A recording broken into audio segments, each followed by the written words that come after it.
Opisyal nang nagsimula ang tag-ulan ayon sa Pag-asa.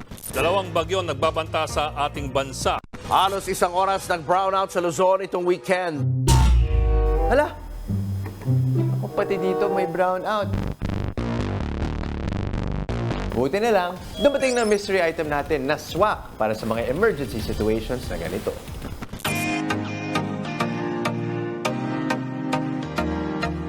Ito ang emergency solar light na magiging safety partner nyo for emergency situations.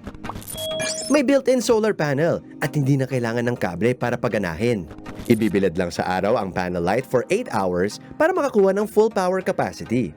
At take note, waterproof na rin yan. Meron itong 5 klase ng ilaw na pagpipilian. May white light, yellow light, strong warm light, weak warm light, at ito, fast flash o signal light for emergencies. Pwede rin pang tugs-tugs. Pwede rin gamitin bilang power bank ang emergency solar light. At pang-charge sa electronic devices natin gaya ng tablet o cellphone. Adjustable na rin ang handle na pwedeng isabit o pwedeng gawing stand.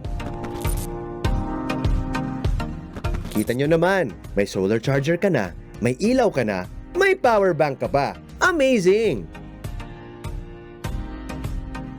Mga kapatid, Justin Quirino po. Masayang kwentuhan at makapulahang informasyon ang hatid namin tuwing umaga. Kaya mag-subscribe na at mag-follow sa social media pages ng News 5.